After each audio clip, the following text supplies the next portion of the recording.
자, 오늘부터 우리가 이제 출애굽 끝내고 이번 주에 그 중반쯤에 민수기에 들어가게 되는데요. 민수기는 우리 박민수 집사님 이름이 아니고 백성 민자, 숫자를 센다 하는 의미에서 민수기입니다. 민수기를 읽으실 때 우리가 지도상으로 생각해야 될 세 가지 중요한 지점들이 있습니다. 하나는 출발 지점, 베이스 캠프, 시내산입니다. 또 하나는 가데스 바네아. 요건 뭘로 유명하냐 하면 12정탐꾼 사건. 그 사건으로 유명하고요. 마지막은 요단강 건너서 가나안 들어가기 전에 이쪽 오른쪽 편에서 모세가 이스라엘 백성들을 다 소집해 놓고 마지막 고별 설교하는 내용이 나오는데 이게 모압 평지 민수기, 즉 백성의 수를 센다 했을 때 백성들의 수만 센 것이 아니라 진짜 목표는 20세 이상의 전쟁에 나갈 만한 병력의 숫자를 세는 것을 목표로 하고 있습니다. 그렇게 해서 이제 12지파를 그동안은 애굽에서 나올 때에 그냥 오합지졸로 되는 대로 그냥 가족끼리 손에 손잡고 그냥 그렇게 나왔습니다. 근데 이제부터 가는 길은 그렇게 오합지졸로 갈 수는 없습니다. 대열을 갖추어야 됩니다. 왜냐하면 이제 이 대열을 갖추고 또 전쟁할 수 있는 20세 이상의 남자 숫자를 세워서 정확하게 병력을 적재적소에 잘 배치해서 그렇게 움직여야 나중에 가나안 땅에 들어갈 때 또 들어가는 과정에서 맞닥뜨릴 적군들과의 싸움에서 대비할 수 있다는 겁니다. 그냥 오합지졸로 대충 그렇게 가서는 가나안 땅을 정복할 수가 없죠. 왜냐하면 그 땅에는 강한 아낙 자손들이 살고 있고 강한 민족들이 살고 있고 특히 철기 문화로 앞서가는 문명들이 있었기 때문에 지금도 청동기 시대에 살고 있는 이스라엘 백성들로서는 무기도 안 되고 병력도 안 되고 훈련도 안 돼 있고 이렇게 오합지졸로 들어가서는 아무것도 이룰 수가 없습니다. 그래서 미리부터 출발할 때 하나님께서 명령을 주시죠. 이대로는 안 된다. 다시 병력을 재배치해라. 그렇게 해서 이제 12지파 병력을 배치하게 되는 이야기입니다. 자, 그런데 이제 이스라엘이 출발하기 전에 이렇게 각 지파 병력 수를 다 세고 숫자를 기록하고 또 어느 지파는 어디에 서고 어디에 또 걸어갈 때는 행진할 때는 몇 번째 줄에 서고 이런 것들을 다 하나님께서 직접 명령을 해 주셨는데요. 이런 대열의 구조 속에는 하나님이 생각하신 중요한 의미들이 있다는 겁니다. 우리도 학생들을 세울 때 뭐 생년월일별로 세우든지 아니면 키 순서대로 세우든지 뭐 공부 잘하는 순서대로 세우든지 운동 잘하는 순서대로 세우든지 무슨 다 기준들이 있을 건데요. 하나님께서 이렇게 세우셨을 때는 나름대로 다 의미가 있을 겁니다. 그래서 오늘은 이 대열 12지파가 갖추게 되는 진영의 대열 이 구조와 그리고 그 의미가 무엇인지 우리가 함께 생각을 합니다. 특별히 그 중에서 선두 그룹에 있는 유다지파와 마지막 그룹에 있는 단지파 이 두 지파가 위치한 그 위치의 의미가 무엇인지 이제 이런 것들을 우리가 함께 생각하려고 합니다. 자, 첫 번째 말씀입니다. 대열의 중심과 선두는 언제나 하나님이셨습니다. 자, 이제 그림 하나 띄워주십시오. 자, 2절을 우리 잠깐 보겠습니다. 2장 2절 말씀 같이 읽습니다. 이스라엘 자손은 각각 자기의 진영의 군기와 자기의 조상의 가문의 기호 곁에 진을 치되 해막을 향하여 사방으로 치라. 이 말은 뭐냐 하면 이스라엘에 12지파가 있는데 이 12지파를 저 그림에 보는 것처럼 동서남북 세 지파씩 이렇게 배치를 시켰습니다. 머물 때 정착할 때는 반드시 이런 순서로 이 방향에 진을 치도록 그렇게 명령을 하셨다는 겁니다. 그림을 잘 봐두시면 성경 퀴즈 대회 때 굉장히 도움이 될 겁니다. 네, 잘 봐주시고요. 자, 핵심 중앙에는 지금 성막이 있고요. 그 사방으로 일단은 레위 지파들이 포진하고 있습니다. 그래서 북쪽에는 머라리 자손, 그리고 서쪽에는 게르손 자손, 그리고 동쪽에는 아론 자손, 남쪽에는 고핫 자손이 있고요. 저 바깥 외곽쪽으로 보면 동서남북부터 설명합니다. 여러분 보시기에 이쪽이죠. 예, 이쪽입니다. 오른쪽. 네. 오른쪽에 보면 세 지파가 있는데 유다, 스불론, 이사갈입니다. 여기서 대표는 유다입니다. 자, 동쪽의 대표는 누구라고요? 유다입니다. 예, 벌써 한 문제 맞췄습니다. 자, 두 번째 남쪽을 봅니다. 시계 방향으로 돌아갑니다. 남쪽. 이 남쪽에 보면은 누가 있습니까? 르우벤, 갓, 시몬이 있습니다. 여기서 대표는 르우벤입니다. 두 문제 맞췄습니다. 자, 이제 서쪽으로 돌아갑니다. 서쪽에는 에브라임, 므낫세, 베냐민 이렇게 되어 있습니다. 여기서 대표는 에브라임입니다. 자, 그다음 북쪽으로 올라갑니다. 북쪽에는 단과 아셀, 납달리 이렇게 포진하고 있습니다. 여기서 대표는 단입니다. 자, 이것은 정착할 때의 이야기고요. 반드시 이렇게 텐트를 쳐야 됩니다. 자, 그 다음에 이제 이동할 때는 어떻게 이동할 것인가? 저렇게 이동을 할 수는 없잖아요. 이동은 일렬로 쭉 서서 가야 되니까. 자, 이동할 때 모습은 자, 이렇게 진행이 됩니다. 역시 맨 앞쪽. 맨 앞쪽에는 지파가 있는 게 아니고 맨 앞에는 법궤가 있습니다. 법궤는 하나님의 임재를 상징합니다. 이 말은 하나님이 맨 앞장서서 가신다는 얘기죠. 네.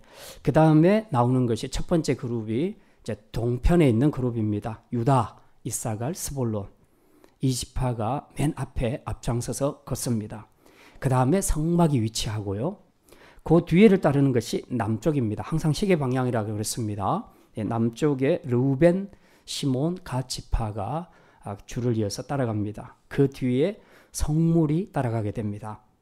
그리고 그 뒤에 서쪽에 있는 에브라임, 므낫세, 베냐민이 따라가고요. 맨 뒤에는 누가 따라갑니까? 단과 아셀과 납달리. 여기서 대표는 단이라고 그랬습니다. 자, 그러니까 지금 이 궤도가 말해주는 이 진영 배치가 말해주는 중요한 의미들이 있습니다. 예, 첫 번째는 뭐냐 하면 진을 칠 때는 그러니까 정착할 때는 항상 하나님의 성막이 맨 중앙에 있었고 그 주위에 레위인들이 포위하고 그 다음에 마지막으로 12지파가 동서남북으로 세 지파씩 나누어 있는 것을 보게 됩니다. 이제 우리가 이런 그림들을 보면 하나님의 성막이 중요하니까 이스라엘 백성들이 지키고 있구나. 자, 그렇게 생각할 수 있는데 뭐 그런 의미도 있는 것은 맞는데 진짜 중요한 의미는 이스라엘 지파가 법궤를 보호하는 게 아니에요. 그런 뜻이 아니고 이스라엘 백성들의 모든 삶의 중심에는 하나님이 계셔야 된다 하는 중요한 의미를 가지고 있습니다. 그들이 어느 쪽에 머물러 있든지 간에 항상 하나님이 계신 성막이 그들의 진영의 가장 중앙에 위치해 있다는 겁니다. 그래서 이들의 모든 삶의 중심은 언제나 하나님이 되어야 한다 하는 것을 의미하고 있습니다. 그 다음에 이제 이동할 때 보면 법궤가 맨 앞에 가죠.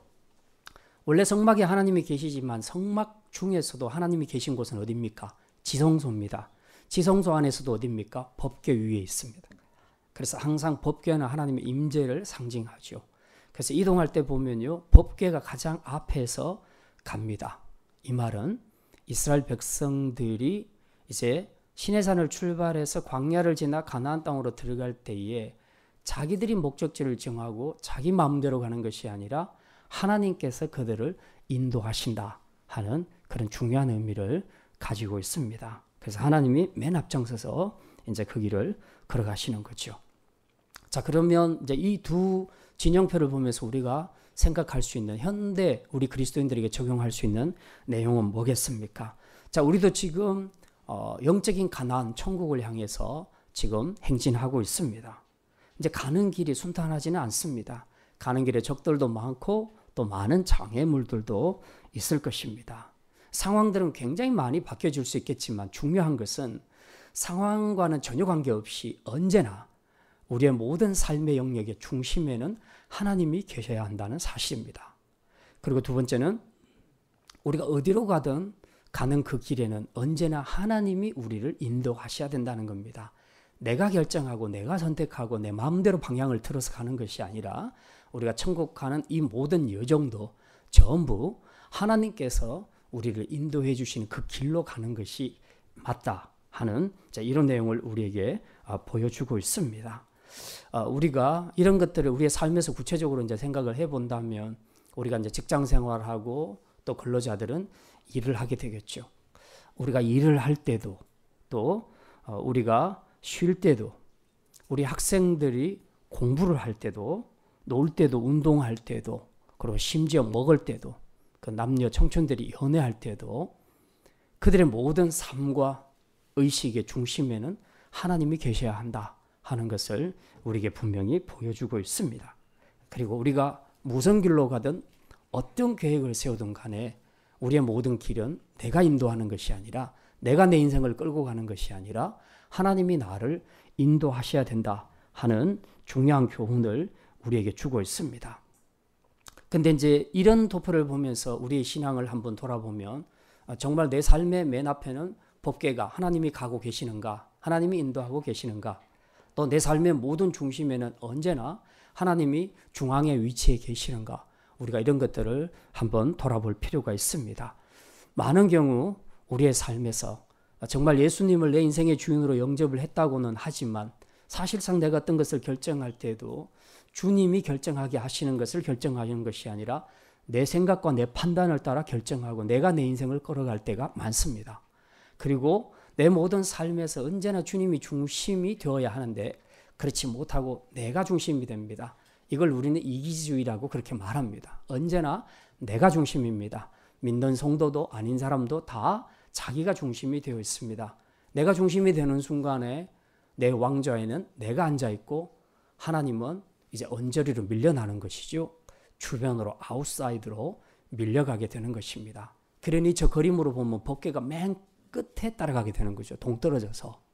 그야말로 하나님의 왕따 되고 우리가 앞장서서 내가 내 인생을 주도하는 그런 삶을 살게 되는 것입니다. 저 그림에서 우리가 어디에 위치해 있는가, 또 하나님은 내 삶에서 어디에, 어느 포지션에 위치해 있는가, 이런 것들을 우리가 잘 묵상할 수 있어야 할 것입니다.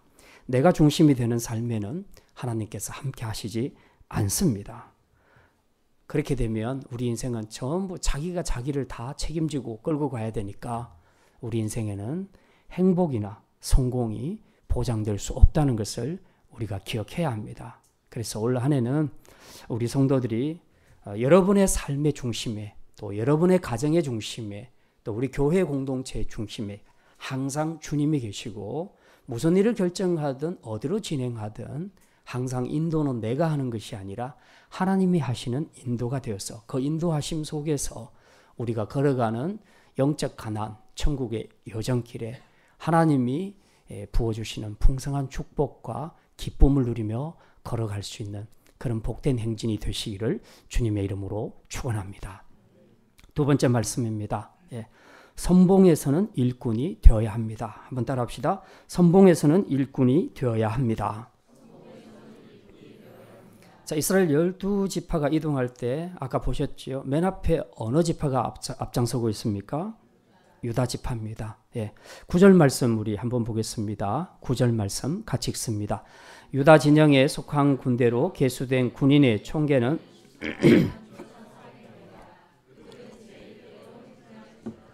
여기 보니까 행진 때 유다 지파가 제1대로 행진하라고 그렇게 기록을 합니다. 5절과 7절을 같이 병행해서 보면 여기에 같이 보조를 맞추는 선두 그룹이 스볼론 지파 그리고 이사갈 지파가 기록이 되어 있습니다. 세 지파 모두 합해서 18만 6,400명이라고 하는데 그중에 유다 지파가 차지하는 숫자가 7만 4,600명이다. 이제 그렇게 기록을 하고 있습니다. 자, 여기서 또 힌트 한 가지가 나갑니다. 12지파 중에 숫자가 제일 많은 지파가 바로 유다 지파입니다. 그래서 아마 힘이 가장 강해서 하나님이 맨 앞장 세웠던 것 같습니다. 그런데 이 이유만 있는 것은 아닌 것 같아요. 실제로 왜 12지파 중에 유다 그룹을 맨 앞장으로 세웠는가? 성경은 자세하게 말하고 있지 않습니다. 근데 짐작할 수 있는 내용들이 있어요. 창세기 49장 10절부터 보게 되면 거기에 보게 되면 야곱이 죽기 전에 12아들을 축복하는 그런 내용이 나옵니다. 거기에 이제 미래에 대한 예언들도 나와 있고 또 이 아이들 자녀들의 특성들도 이제 그 축복 기도에 많이 반영이 되어 있습니다. 거기 보면 이제 이런 내용이 나오죠. 우리 잠깐 한번 보겠습니다. 민수기는 그대로 표시를 해두시고요. 창세기 49장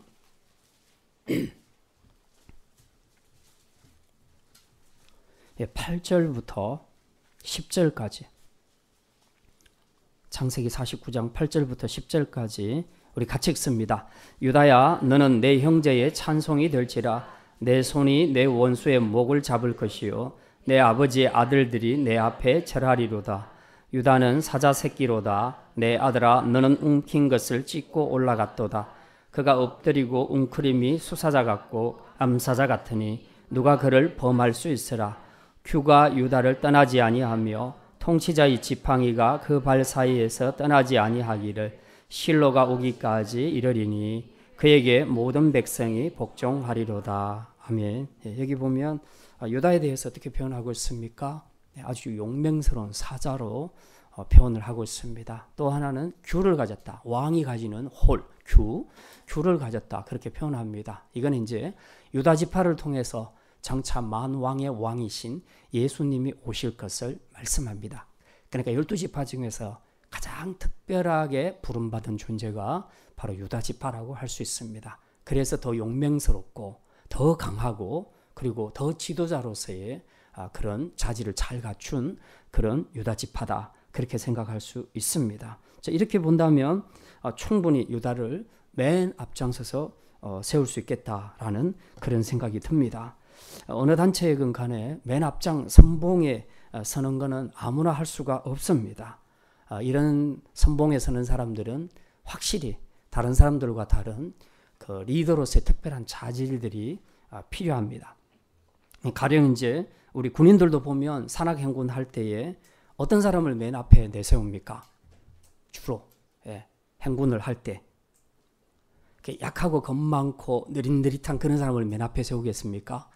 그렇지 않죠. 강하고 빠른 사람, 그리고 상황에 빨리 대처를 잘하고 판단력이 뛰어난 사람, 이런 사람들이 천병의 역할을 하는 겁니다. 앞에서 모든 것을 다 판단하게 되는 것이죠. 그만큼 또 어떻게 보면 그 자리가 위험한 자리일 수도 있습니다. 왜냐하면 미지의 길을 걸어갈 때는 맨 앞에 사람들이 모든 것을 다 판단해야 되고 적의 공격이 있을 때도 가장 우선적으로 맞닥뜨려야 하기 때문에 굉장히 부담이 가는 그런 자리인 것도 사실입니다. 그래서 어쩌면 가장 먼저 죽을 수 있는 자리, 위험한 자리도 바로 이 천병의 자리, 선봉장의 자리라는 것을 우리가 알 수 있습니다. 그래서 이 자리에 서는 것은 사실 긴장되고 두려울 수밖에 없습니다. 또 뿐만 아니라 선봉에 선다는 것은 그 뒤에 따라오는 대원들의 생명을 책임진다는 또 그런 중요한 의미도 포함되어 있습니다. 그래서 이 선봉자의 자리에 서는 것, 천병의 자리에 서는 것은 아무나 설 수가 없지요. 이제 여러분이 각자가 생각해 보면 각자의 자신들의 어떤 자질들 또 기질들이 다 있을 것인데 어떻습니까? 여러분은 선봉자로서의 자질들이 잘 갖추어졌다고 생각을 하십니까? 이제 사람마다 다 다르겠지요. 정말 그러신 분들도 있고요. 또 나는 앞에 서는 스타일이 아니야 하는 이제 그런 분들도 있을 수가 있습니다. 자, 문제는 우리가 살면서 늘 앞에 서기 싫어서, 저도 사실은 앞에 서는 거 되게 싫어해요. 목사니까 할 수 없이 앞에 서 있어요, 지금. 제가 목사가 안 됐으면 앞에 안 섰을 것 같아요. 그런데 이 앞에 서는 것에 대한 부담이 너무 커서 할 수만 있으면 안 서려고 생각을 하는데, 이게 내 선택대로 다 될 수 있으면 괜찮은데 어떤 경우에는 내 의지와 전혀 관계없이, 선택의 여지가 없이 내가 선봉자의 자리에 서야 되는 그런 때가 있다는 겁니다. 이제 예를 들면 어떤 경우일까요?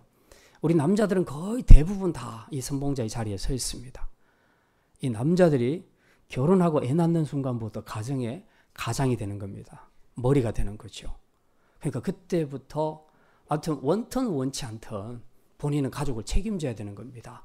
그래서 맨 앞장서서 돈도 벌어다 줘야 되고 건강도 챙겨야 되고 가족들이 문제가 생기면 본인이 앞장서서 모든 것을 다 해결을 해야 됩니다. 그러니 아주 판단력도 필요하고 용기도 필요하고 비전도 필요하고 정말 요구되는 것이 굉장히 많습니다. 저도 처음 결혼할 때 되게 부담이 많았습니다. 왜냐하면 제가 보통 직장 생활을 했던 직장인이었으면 결혼에 대해서 굉장히 즐겁게 했을 것인데, 가난한 신학생이 결혼을 하니까 이게 대체 앞으로 어떻게 살아야 될지, 또 특히 아기가 태어나면 어떻게 살아야 될지 되게 두려움이 많았습니다.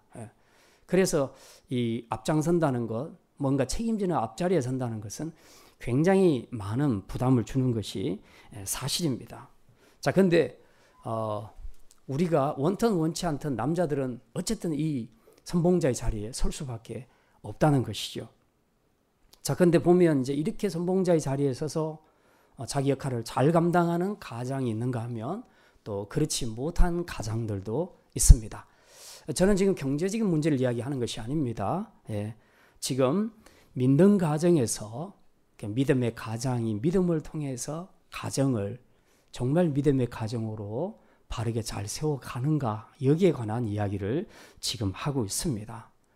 세상적으로는 가장이 능력이 있어서 돈도 잘 벌고 그래서 좋은 집 사주고 아이들한테 필요한 것 다 제공하고 그리고 아이들도 잘 교육시켜서 세상에서 출세시킬 수도 있습니다.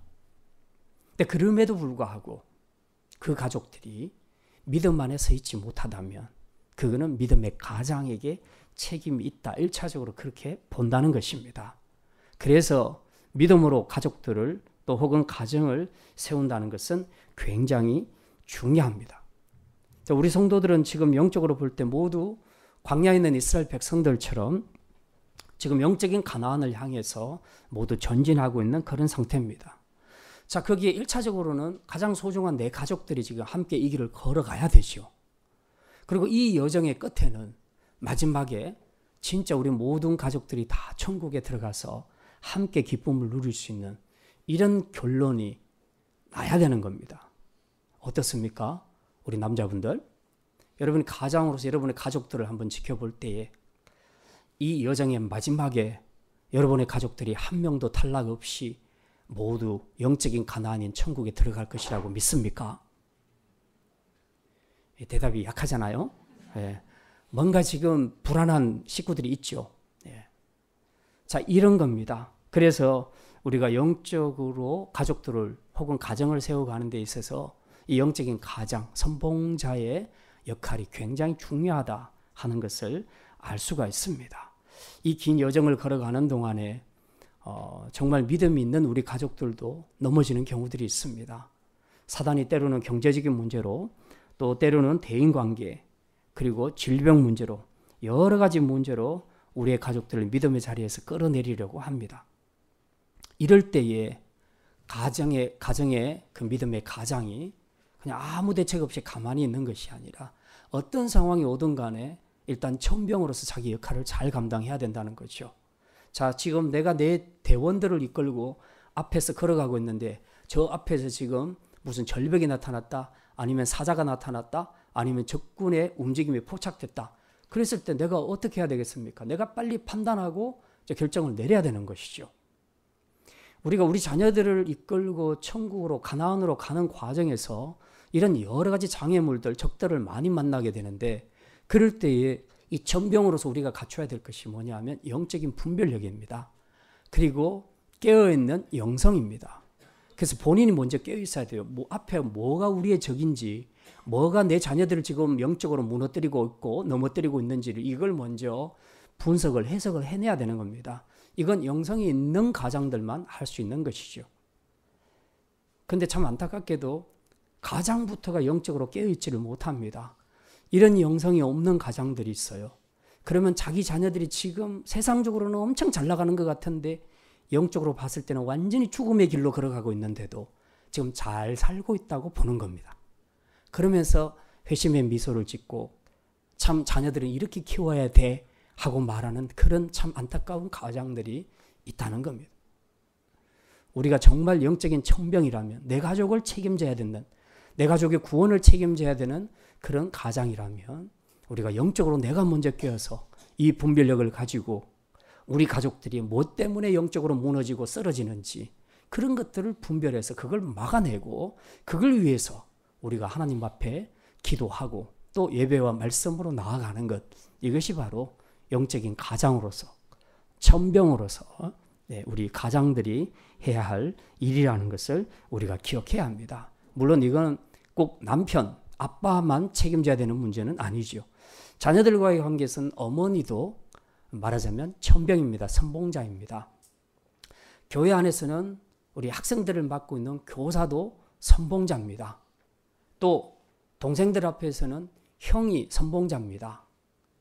또 초신자들, 일반 평신도들 앞에서는 구역장이나 혹은 각 기관의 리더들이 또 선봉장입니다.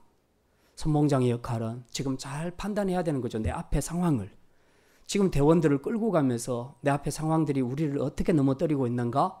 사단의 공격들을 잘 보고 그걸 판단해서 그걸 막아내고 또 그것을 극복해내는 그런 가이드를 해주는 것이 천병이 해야 할 일이라는 거죠. 네, 그런 점에서 우리 가장들이 정말 깨어있는 삶을 살아야 됩니다. 우리가 먼저 하나님 중심의 삶을 살지 않고 우리가 하나님의 인도하심을 받지 않고 우리가 영적으로 깨어있지 않으면 그냥 뒤에 대원들은 희망이 없습니다. 앞에 가이드가 잘못하면 끝이에요. 그래서 가끔 보면 이렇게 애들 게임놀이 할 때 앞사람한테 들었던 것을 뒷사람한테 이렇게 하는 거 있잖아요. 그렇게 해서 끝까지 듣고 입술만 보고 또 아니면 행동만 보고 마지막에 메시지를 전달하는 것이 있는데요.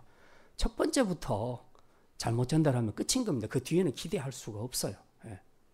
그래서 이 천병의 역할이 그만큼 중요하다는 겁니다. 그래서 올 한 해는 우리 모든 성도들이 유다처럼 용맹스럽고 강인한 책임감으로 앞장서서 하나님 중심의 믿음을 보여줌으로써 이제 여러분의 가족들과 구역과 우리 공동체를 힘있게 세워갈 수 있는 믿음의 선봉장이 다 되시기를 주님의 이름으로 축원합니다. 마지막으로 후미를 맞는 일꾼이 되어야 합니다. 한번 따라합시다. 후미를 맞는 일꾼이 되어야 합니다. 이스라엘 백성들이 이동할 때 맨 뒤에 위치하는 지파 그룹이 누구라고요? 단지파죠. 31절 말씀 우리 같이 읽습니다. 단의 진영에 속하여 계수함을 받은 군인의 총계는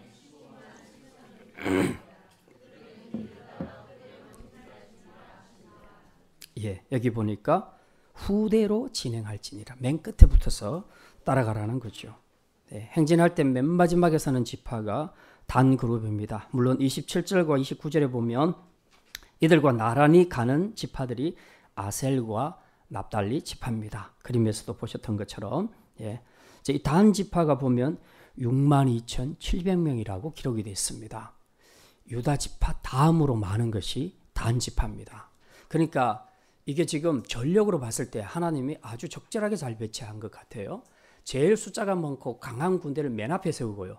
두 번째로 강한 사람을 맨 뒤에 갖다 붙였습니다. 그리고 그 사이에는 그 중간 지파들을 넣어버리는 겁니다. 그렇게 해서 앞뒤로 강력한 지파들의 보호 속에서 이스라엘 지파들이 아주 안전한 여행을 할 수 있도록 하나님께서 배치시킨 것을 우리가 알 수 있습니다. 이제 단 지파가 후미를 맡은 것에 대해서도 창세기 49장에 보면 단의 예언에 이렇게 나옵니다.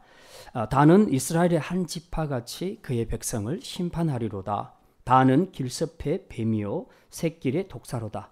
말굽을 물어서 그 탄자를 뒤로 떨어지게 하리로다.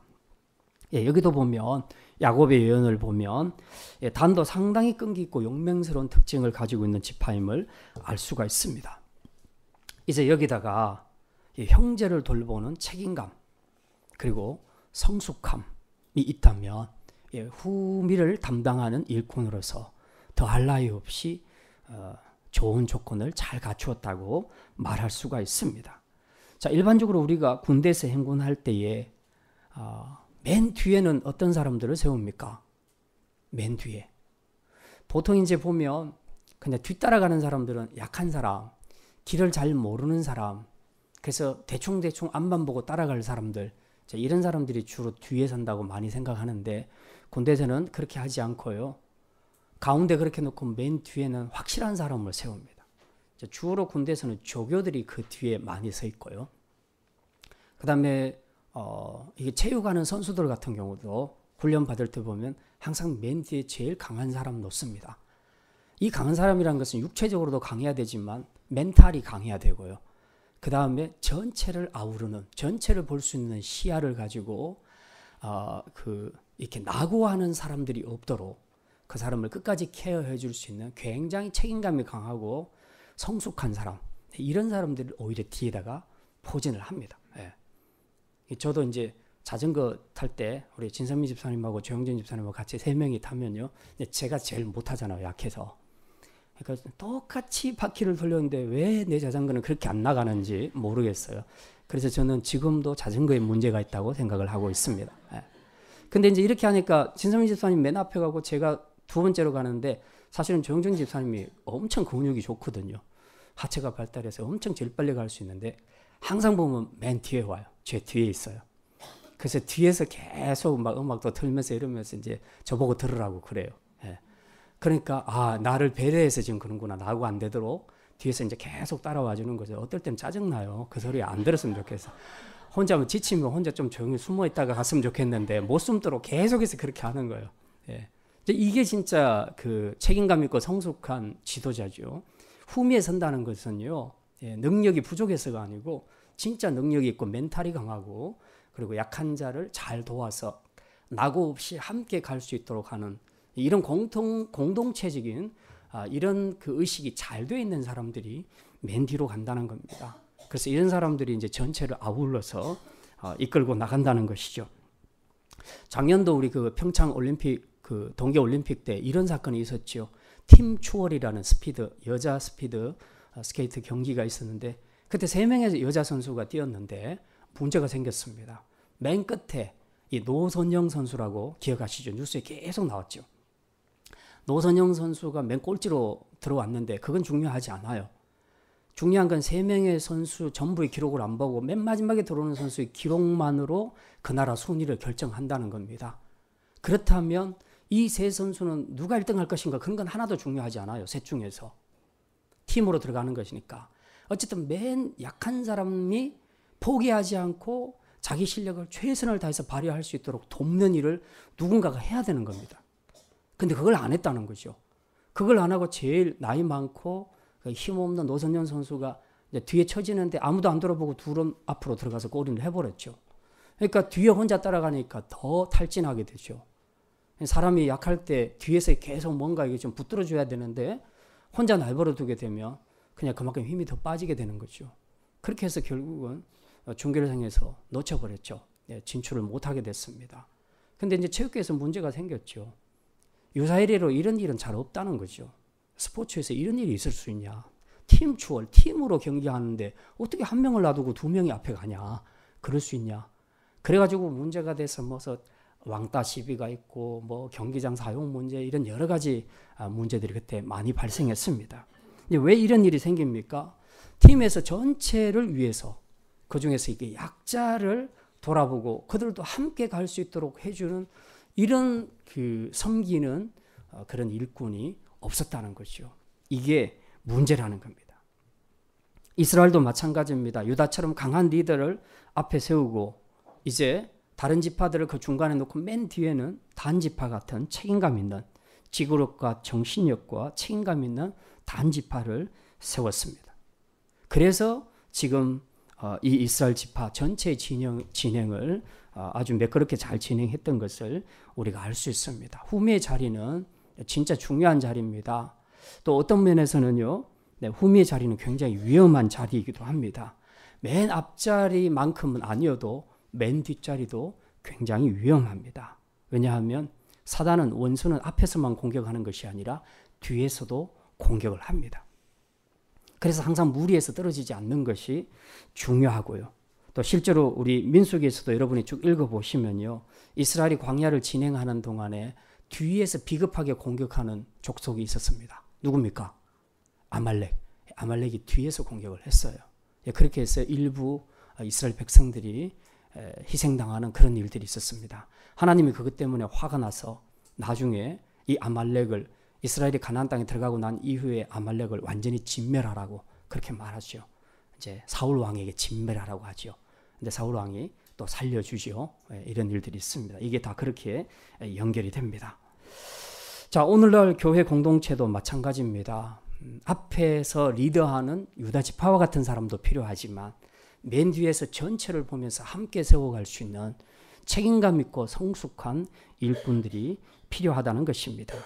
이런 사람들에게는 강한 멘탈도 필요하지만 굉장히 고도의 성숙한 그런 의식이 필요합니다. 정말 수준 있는 사람만이 이 후미에서 자기 역할을 잘 감당할 수 있습니다. 왜냐하면 후미는 언제나 드러나지 않습니다.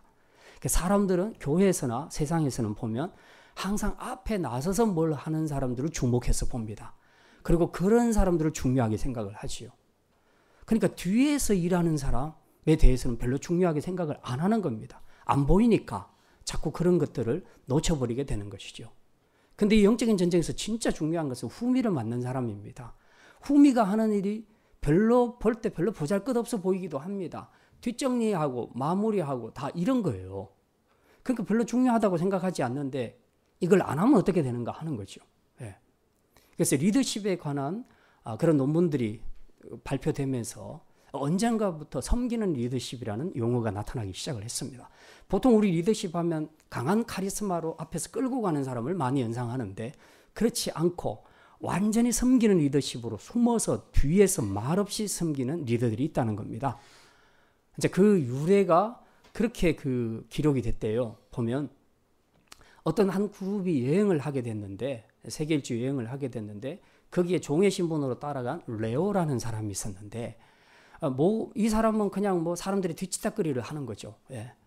그렇게 해서 모두가 다 즐겁게 아무 문제 없이 여행을 잘 했어요. 잘 하는 중에 이 레오라는 사람이 갑자기 무슨 일이 생겨서 이제 그 그룹에서 나가게 됐습니다. 무슨 일이 생겨서 일단 좀 나가게 됐어요.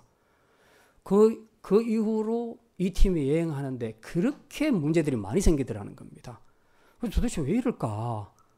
왜 지금까지 아무 문제가 없었는데 왜 갑자기 이렇게 될까 하고 봤더니 시점이 이 레오라는 사람이 나가고 난 뒤부터 그런 문제가 생겼다는 거죠. 그래서 분석을 해봤더니 이 레오가 했던 그 뒤치다거리, 뒷마무리 이런 일들이 아무것도 아닌 것 같았는데 이게 안 되니까 전체가 진행이 안 됐다. 그런 얘기죠. 그래서 섬기는 리더십이라는 단어가 여기서 나왔다고 이제 그렇게 말할 정도입니다. 이 교회에서도 보면요. 사람들은 앞에서 나서서 하는 사람들을 굉장히 중요하게 생각하는데 사실은 뒤에서 드러나지 않게 뒷마무리하고 뒤치다거리하고 뒤에서 섬기는 일을 하는 사람이 그게 진짜 일꾼이라는 거죠. 우리가 영적으로 이런 것들을 좀 분별하여 볼 수 있어야 된다는 사실입니다. 이런 사람들은 본이든 타이든 어쨌든 간에 그 자신을 드러내지 않는 상태에서 섬기기 때문에 많은 사람들로부터 별로 기억되지 않는 그런 상황들이 있습니다. 그럼에도 불구하고 우리는 분명히 기억해야 합니다. 이스라엘을 이끄는 것은 유다만, 앞에서는 유다만 한 것이 아니라 책임지는 단이 있었기 때문에 가능했다 하는 것을 우리는 분명히 기억해야 합니다. 그래서 이제 우리가 교회를 섬길 때 앞으로도 내가 드러나지 않아도 또 내가 하는 일을 누가 알아주지 않아도 내 스스로가 단과 같이 맨 뒤에 서서 전체를 돌아보고 누가 탈락하는 사람이 없는가, 이 공동체가 어떻게 잘못되어 가는, 놓치고 있는 부분들은 없는가, 이런 것들을 돌아보면서 좀 조용히 말없이 섬길 수 있는 그런 일꾼들이 많이 생겨나야 그 공동체가 정말 건강하고 아름다운 공동체로 서갈 수 있다는 것입니다. 이제 말씀을 마칩니다. 이스라엘은 머물 때나 진행할 때나 중심은 언제나 성막이었습니다. 하나님이었습니다. 이동할 때는 언제나 법궤, 하나님의 인도하심을 따라 움직였습니다.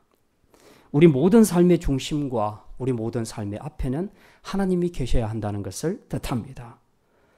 우리에게는 유다와 같이 강하고 빠르고 책임감 있는 선봉장이 필요합니다. 모두가 다 뒤로 물러서면 앞에서 누가 하겠습니까? 그래서 분명히 우리에게도 이런 선봉장 같은 유다 같은 사람이 있어야 합니다.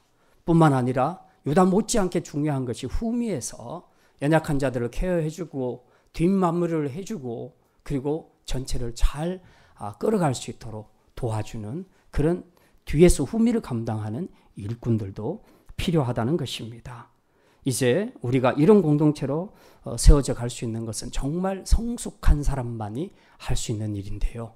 올 한 해는 우리 성도들이 모두 이런 성숙하고 책임감 있는 일꾼들이 다 되어서 정말 각자의 자리에서 최선을 다해 하나님 앞에 잘 섬길 때에 이스라엘 12지파처럼 우리 가정도 우리 교회 공동체도 이 영적인 가나안인 천국을 향해 가는 길에서 정말 사단의 공격도 다 이겨내고 끝까지 무사히 안정되게 잘 도달할 수 있는 그런 복된 한 해 행진이 되기를 주님의 이름으로 축원합니다.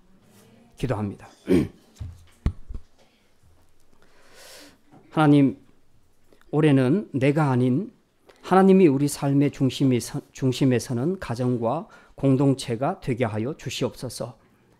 또한 우리 공동체에도 유다와 같이 강하고 리더십 있고 전체를 자발적으로 잘 이끌어갈 수 있는 리더들을 세워주시고, 특별히 가장으로서 또 부모로서 교사로서 선배로서 일꾼으로서 직분자로서 선봉장의 자리를 잘 지킬 수 있는 충성스러운 일꾼들이 되게 하여 주시옵소서. 무엇보다도 올 한 해는 남이 알아주지 않는 후미에서도 다른 연약한 지체들을 돕고 섬기며 교회를 위해 책임을 다하는 신실한 일꾼들이 더 많이 세워지게 해주시옵소서. 그래서 새해에는 우리 모든 가정과 교회 공동체가 건강하고 힘있게 세워지는 축복의 역사가 있게 하여 주시옵소서. 감사드리며 이 모든 말씀 우리 주 예수 그리스도의 이름으로 기도드립니다. 아멘.